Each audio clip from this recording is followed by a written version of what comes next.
Love Serye TV. Magandang araw. Ngayon ay panibagong kwento ang ating matutunghayan kung saan ang paglitaw ng taong matagal nang ibinaon sa limot ay isang masamang laro ng kapalaran. Paano mo nga pala maiiwasan ang mapaglarong tadhanang ito? Narito ang kwentong pinamagatang Unexpected Victim of Mr. Fate. Tunghayan na po natin ang unang bahagi. Isa lang iyong pagsasanay sa talagang race na gaganapin. Subalit, hindi magkamaya ang mga fans sa paghiyaw nang iparada ng race car driver ang sasakyan sa tabi matapos ang ilang ikot. Paglabas nito ng sasakyan ay kumaway ito sa mga fans na nanonood ng practice at nasa bleachers. Lalo na nagtilian ng mga ito. They were screaming his name as if he were a god. Pumapangalawa lang ito noong huling race pero kung tilian ng mga fans ay ganoon na lang. Kamiya was amused and waited for him to see her. Iniabot ng race car driver ang helmet nito sa isa sa mga lalaking agad na sumalubong dito habang ang dalawa pa ay agad na pinagtutuunan ng atensyon ang pangarerang sasakyan. They were the crews of his team. Bahagya pang nagulat ang race car driver. Nang sa pag-angat nito ng tingin ay makita siya. He suddenly grinned and walked toward her while she was taking off his gloves. She was leaning on her flashy red Dodge Viper GTS left hood, arms on her chest. Her 3/4 sleeve black leather jacket sparkled under the heat of the afternoon sun. Sa ilalim ng jacket niya ay ang tube blouse na kakulay ng sports car niya. Pareho magkasing iksi ang jacket at ang blusa niya na bahagya ng umabot sa bewang ng body-hugging black stretch denim pants niya. May pangalan ka pa pala na para sa mga babaeng tumitili sa'yo. She teased. Pagkatapos ay inilinga ang mga fans sa bleachers na hindi pa rin magkamayo sa pagtili. Sander! He ignored her teasing. Ang mga mata nito'y nakatuon sa sports car niya at pag-uway eksaheradong sumipol. I'm drooling, baby. Hinaplos nito ang puting stripe sa gitna ng kumikinang na pulang sasakyan. More than you do, the driver. Umangat ang mga mata nito sa kanya. His eyes were laughing as he perused her. Don't make me lie, he teased. Dinuro niya ang daliri ng dibdib nito. Suot pa rin ito ang patterned racer suit. I hate you, Sian. She faked an indignation. He grinned. Pagkatapos ay isinuksok nito sa bulsa ng pantalon ang itim na mga guwantes. Ano ginagawa mo rito? Akala ko ba'y abala ka sa rehearsals mo? Then he looked around just as his smile vanished. His brows furrowed. No bodyguards? I hate bodyguards, she said, pouting. Besides, sino naman na magkaka-interes sa akin? I am only a poor relations. With a multi-billion car like that, my God, Cam. Duda ako kung may kakikitaan ako nitong may ganyang sasakyan. My cousin, Rex. He rolled his eyes. Damn that Fletcher rich. She laughed merrily, unoffended. Huminto lang siya sa pagtawa na makita niyang seryoso na si Sian. Your car can lead you to trouble. Muli nitong hinagod ng humahanging tingin ang pulang Dodge Viper GTS. I can handle them, Sian, she assured him. Yeah, he was sarcastic. Ano ang laban ng martial arts mo sa iuumang na uzi sa'yo? If it would be a kidnap for ransom, then they don't want me to dead. And since the intention is to demand ransom payment, tiyak na hindi nila gagamitin ang alinmang armas. Panakot lang. Besides, may sarili akong baril. You know that. I have one with me. Itinaas nito ang kanyang kanang binti at sinulya pa ng 3-inch heeled leather boots at isa sa footwell ng kotse ko. And a hunting knife in your left boots? Matabang nitong dugtong. Hindi napawi ang bagabag sa mukha nito sa mga paliwanag niya. Iyan lang naman yung lamang ko sa sino mang nagnanais gawan ako ng masama, Sian. Iisipin nilang isa akong mahina at walang kalaban-labang babae na basta na lang magtititili. Walang mag-iisip sa mga kakayahan kong ipagtanggol yung sarili ko. I still feel safer for you with your bodyguards around. When she was about to speak, Sian beat her to it. Alright, you don't like bodyguards. Itinaas nito ang mga kamay sa ere. Di sana'y hindi ka gumagamit ng ganyang uri ng sasakyan nang wala kang kasama. I thought it would get me here faster. She grinned at him. Sian sighed deeply. That goes back to the reason why you were here. She shrugged her shoulders. Hinayon ng paningin ang mahaba at paikot na racetrack. May mga ilang race car driver ang natatanaw niyang nagpa-practice. "Bored?" she said. Muling ibinalik kay Sian ang atensyon.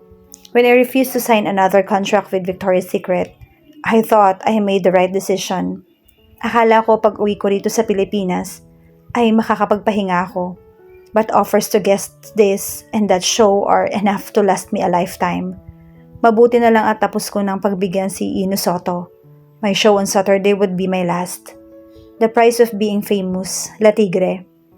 Kahit pa sabihing inilihim mo ang pagdating mo sa press, itinaas nito ang kamay at hinawakan siya sa baba. At itinaas iyon.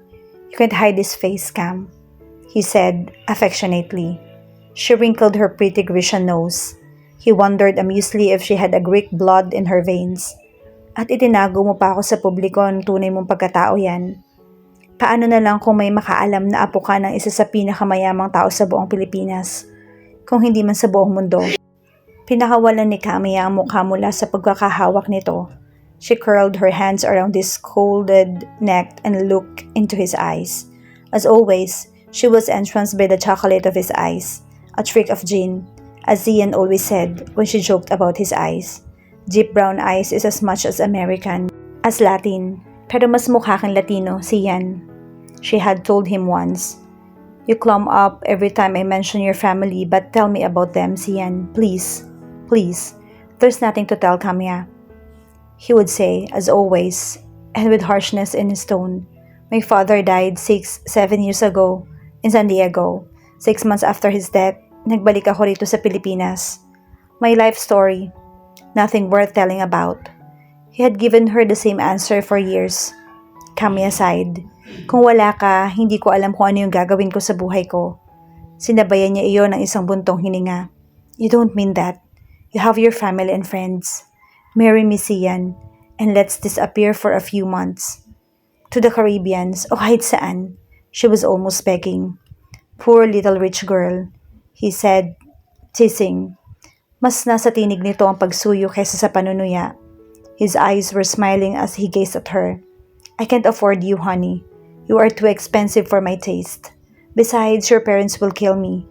I am just a poor race car driver na ang karera ay utang na loob pa sa'yo at maglalahong parang bula sa sandaling bawiin ng mga parents mo yung sponsorship. Hindi mo tapobre ang mga magulang ko. Alam mo yan. Just as you know that they adore you. Na matatapos sa sandaling mapaugnay ako sa'yo. At iyan ang hindi ko mapapayagan. I really valued your parents' friendship and support." Sumimangot siya. "Nagdadrive ako mula Maynila patungo rito, Sian. The least you can do is to invite me out. I haven't had lunch yet." "You seldom have lunch," he said. The corner of his lips twitched in a mocking smile.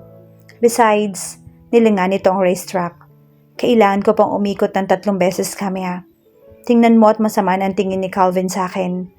Ako ang bahala kay Calvin. Si Calvin ang head ng maintenance ng team. I am the boss anyway." "Brat," he said, grinning. "Pag ko ay sumeryoso. This race is important to me, Camilla. Alam mo yan. Hihintayin kong matapos yung ikot mo at pagkatapos ay kumain tayo sa labas. I know of a place that serves the best pancake in the world. It's in Lipa." She persisted. Huminga ng malalim si Sian. "Kailangan ko magtrabaho pagkatapos ng practice, honey." Ang tono nito ay tila isa siyang batang makulit at pinipilit ang gusto. "Some other time, promise." Binalingan niya ang kotse at binuksan iyon. At doon pumasok sa loob. "I love you, Sian. I truly do. Pero nakikita kong hindi ako mahalaga sa'yo. Mas nag-aalala ka pang mawala yung suporta ng mga magulang ko para sa karera mo kaysa sa akin." Nagtatampong sabi niya. "You know that's not true." Wika nito sa seryosong tinig. Tinukod ang kaliwang kamay sa door frame ng pagyuko niya. "Alam mong hindi ako takot sa hirap. And you also know that I love you. I'll kill anyone who wants to hurt you in any way, form, and shape. Pero kung pinatulan kita noon pa man, ay natitiyak kong hindi na tayo magkaibigan ngayon. And I treasure our friendship more than anything else in this world." "I know you'd say that." She sighed deeply, disappointedly. Siya nga pala. "I brought your ticket for the show." Sa makalawa na yon, kinuha niya ang ticket mula sa glove compartment ng sports car at binigay rito. "Just don't be late." "Is that a command?" She rolled her eyes. Please? Aniya, dinagdagan ng konting huwad na pakiusap ang tinig. He chuckled and closed her car door. I won't promise, Kamya. May trabaho ako bukas at malamang na hanggang gabi. Sian, he raised his hands to stop her. We've been through this before. So please, kailangan ko magtrabaho para may panustos ako sa mga pangailangan ko. Hindi ako tatanggap ng anumang charity mula sa iyo, Kamya. Tama na yung tulong na ginawa mo sa akin upang makasali sa mayayamang race car drivers. At napakahalaga sa akin ang sponsorship ng family mo sa race na gaganapin sa susunod na buwan, which I hope to win this time.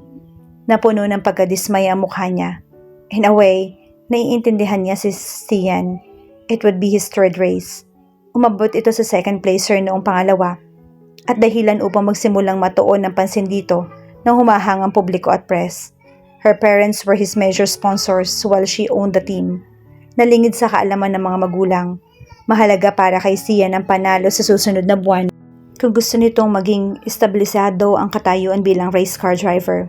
Okay, but please try to come. Dinampot niya ang dark eyeglasses at sinuot. I won't commit myself, honey.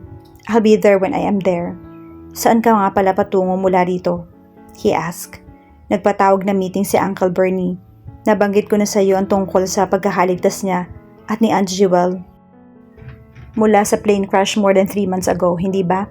Kung hindi dahil sa kaalaman ni Bernie na namuhay sa pusod ng gubat at kakayahan ng pilot na dating ex-marine ay malamang na napahamak ang tiyo at tiyahin niya sa plane crash sa pusod ng gubat sa Davao.